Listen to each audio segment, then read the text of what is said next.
यह चित्र भगवान शनिदेव का है, जिन्हें कर्मों का दाता और न्याय का देवता माना जाता है। चित्र में शनिदेव अपने वाहन गिद्ध कौवा पर सवार हैं। शनिवार का दिन उन्हें समर्पित है। धार्मिक मान्यताओं के अनुसार शनिदेव की कथा सुनने से जीवन के कष्ट दूर होते हैं। यहाँ उनकी उत्पत्ति और उनके स्वभाव से जुड़ी एक प्रमुख कथा दी गई है। 1. शनिदेव की जन्म कथा। शनिदेव सूर्यदेव और उनकी पत्नी छाया के पुत्र हैं।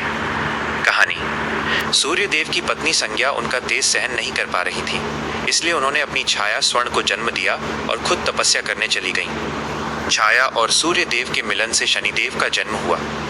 रंग का रहस्य। जब शनिदेव छाया के गर्भ में थे, तब छाया ने भगवान शिव की इतनी कठिन तपस्या की कि वे धूप और गर्मी के कारण काली पड़ गईं। इसी तपस्या के प्रभाव से शनिदेव का रंग भी काला हुआ। पिता से अनबन। जब सूर्यदेव ने पहली बार काले रंग के शनिदेव को देखा, तो उन्होंने उन्हें अपना पुत्र मानने से इनकार कर दिया। इससे शनिदेव क्रोधित हुए और पिता पुत्र के रिश्तों में कड़वाहट आ गई। बाद में शनिदेव ने घोर तपस्या कर शिवजी से न्यायाधीश का पद प्राप्त किया। 2. शनिदेव क्रूर नहीं, न्यायप्रिय। अक्सर लोग शनिदेव से डरते हैं, लेकिन पौराणिक कथाओं के अनुसार वे बुरे नहीं, बल्कि न्याय के देवता हैं।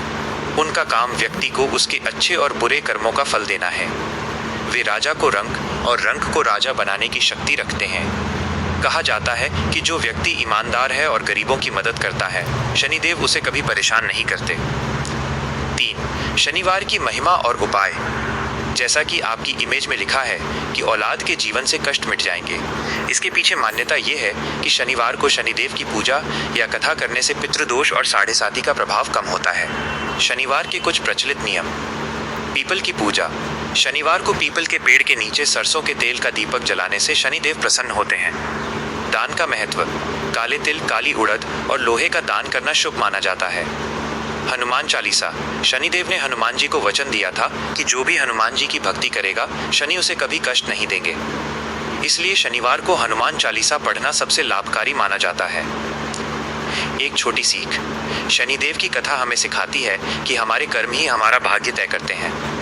यदि हम सत्य के मार्ग पर चलें, तो हमें किसी भी ग्रह से डरने की आवश्यकता नहीं है।